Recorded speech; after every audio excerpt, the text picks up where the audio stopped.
In this box, I've got the Behringer BM-12 Ring Modulator and the Behringer BM-11 analog filter.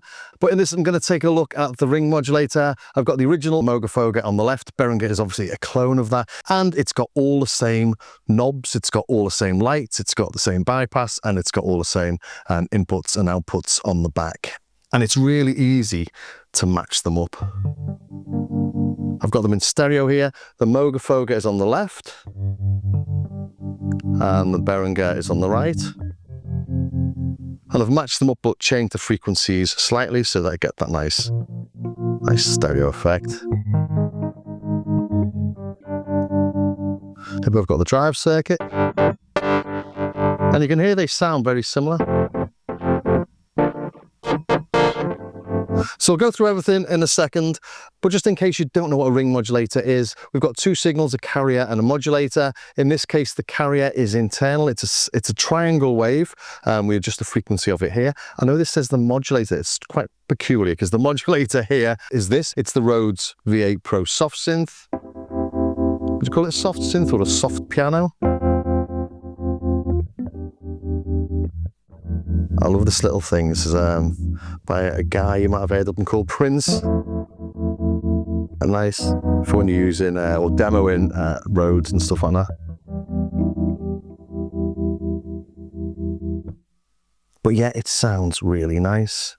But anyway, what a ring modulator does is it takes in two signals, the carrier and the modulator, and it outputs the sum and the difference of the frequencies of those. So if you had something that was 500 Hertz and another that was 600 Hertz, it will combine them to give you the sum, which is 1100, and the difference, which is 100.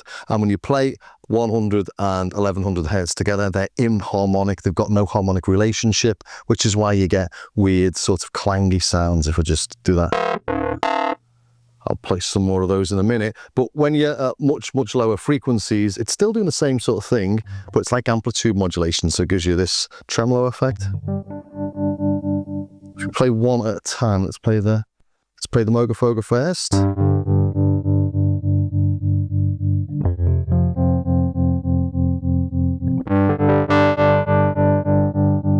Just getting some nice drive off that.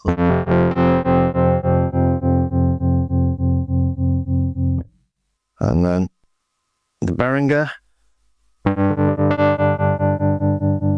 Slow it down to make it more obvious it's the same.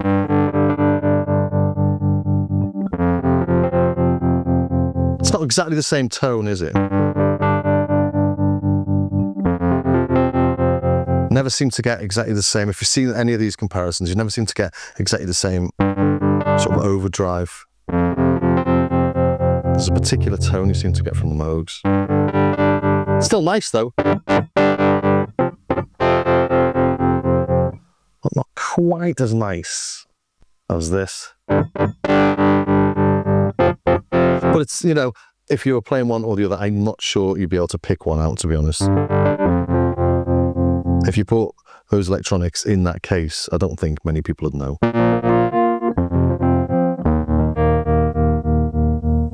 So that's it in the low frequencies. If we then start turning the frequency knob up, we go into those sort of more obvious ring modulator type tones.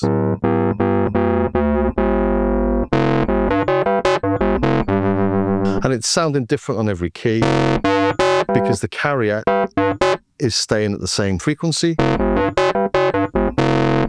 the modulator isn't, so you get different timbre every key. Which is why you get these really rich, thick sounding tones. Sometimes nice, depending on what you're doing, and sometimes really inharmonic. I mean, you can turn the mix down, just for some little bit of dirt in there. But if you do want it to be in tune, you can send the CV out from, I can send the CV out from the Arturia and put it into the input of the carrier. That's the CV carrier input.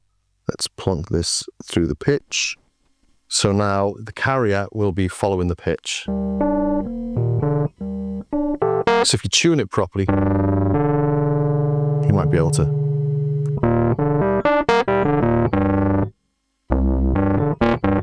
You might be able to follow it in a more musical way. And you can do this on both of them. Let's listen to the Behringer, put the CV in.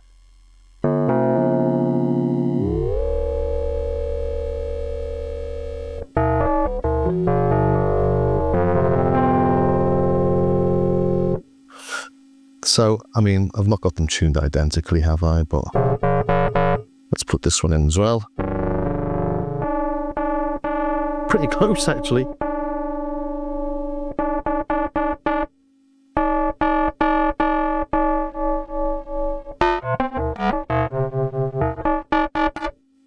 So yeah, again, I think they're really similar. So the next part on it is the LFO, and this LFO will then modulate the rate. So it's modulating the rate of this frequency here. So if we put it onto square, it's more obvious. Let's listen to the Behringer first, shall we? And then turn the amount of LFO up. That's effectively just doing this. Put it on the LFO. So put it on the sine.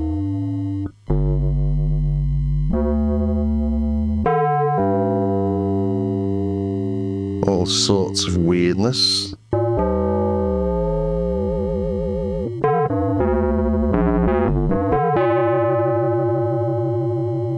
And then trying that on the Moog, it's pretty much identical. Let's try and match them a little bit better. So LFO rate is around there, LFO amount is around there. Let's see where we get to. You can hear that we're doing exactly the same thing.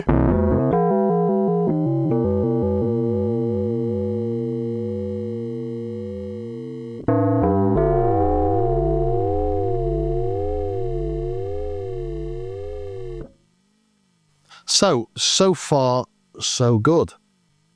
But once we go over to turn the amount off, go to high mode. So this goes up to 80 hertz.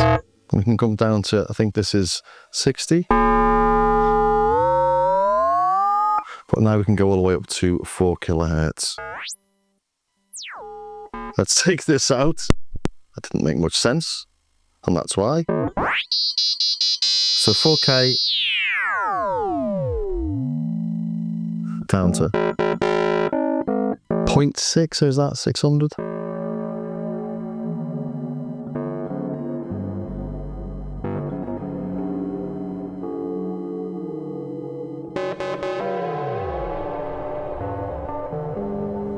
I love all these sounds, you know. How useful they are when you're playing something with a Rhodes is questionable, but still, I do like them.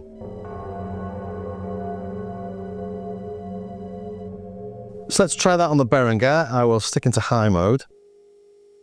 Now, this is where it sort of all falls apart for me, because I can hear that.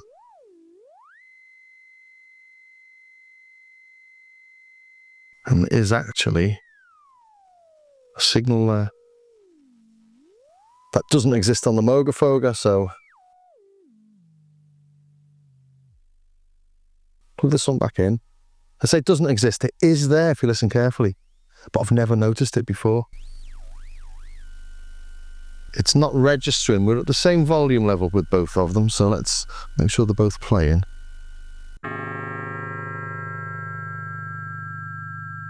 Let's try and match them up.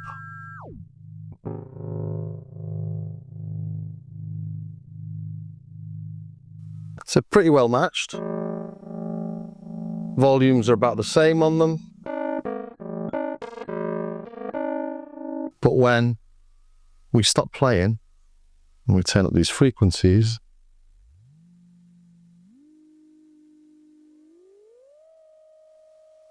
it is doing it on the Moogerfooger. If you listen really carefully, I'll turn this really high up in the mix. I'll whiz it up so you can hear it.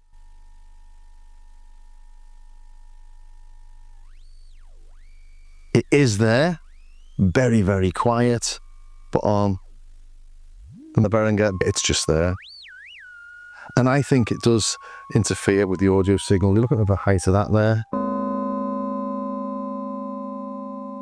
Once you've heard it, it's always there.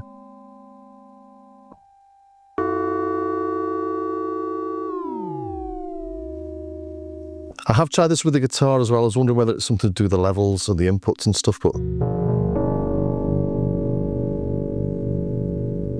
let's turn this one off. So you can't hear it now as the sound dies off.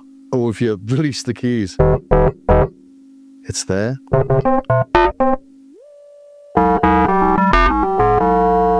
So it sort of failed from that perspective. Once I hit that, I was really quite disappointed because up till then it'd all been great. And I actually noticed this when I was trying to do some Dalek stuff, which you sort of have to do when you've got a ring modulator.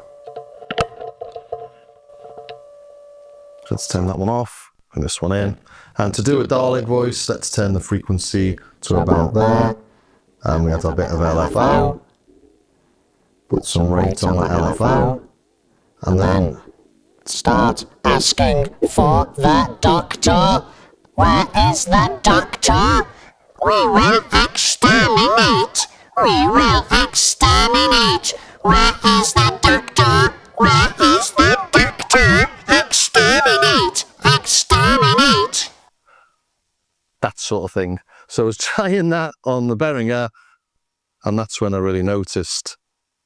And well, you can hear the sound already. Where is the doctor? Where is the doctor? And you hear the LFO. So yeah, such a shame. I don't know if it's this unit or if they all do it. You know, do let me know. So it will be going back, but I was really enjoying having them in stereo there for a bit. Never mind. Let's take a look at just having a little play round with them as an oscillator anyway. Here's a cool little thing you can do with it as the carrier wave has got a CV in. If you get the CV into a volt per octave, I'm using the Arturia key step out. I've got a single out that's coming into this cool little DF Audio nano unit that isn't released yet, but it might be by the time you watch this. But I've been sent this to have a little play with, and I've used it pretty much every day since. It's got loads of cool little things on it. Anyway, so I'm sending a CV out and splitting that CV into two, and then I'm changing the amplitude of that CV so we get the volt per octave. So you're hearing them in stereo again, just to show they both do it. And also you can see how triangular those waves are.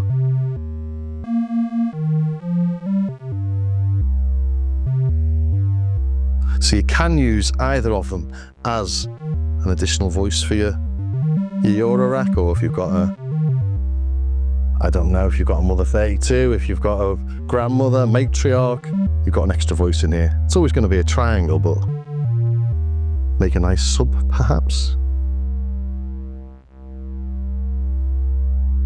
And I need to unplug them to stop listening to them because there's no envelope on them, obviously. So there you have it, the Moogerfooger ring modulator versus, I suppose, the Behringer BM-12 ring modulator. BM-12 is modelled after the Moogerfooger. Identical sonically in every way, except for the fact that you're getting a lot of bleed from this modulator. I don't know if it's this unit or if it's a common thing, but for me, that's a little bit too much to take. So this one will be going back. If you've got one and it doesn't do that, please let me know. It'd be interesting to know if this is a dodgy unit or if they're all like that, really. Anyway, I hope that was of some use to somebody somewhere. If it was, please do subscribe, ring the bell, join me over on Patreon, all that sort of stuff. I'm not having a go at this Behringer, by the way. I'm just showing them as is. I'm not a shill. I did buy it myself, so please stop calling me a shill. It's ridiculous. And anyway, to those of you that are still here, thanks for staying to the very end, and I'll see you next time with perhaps the BM-11 filter.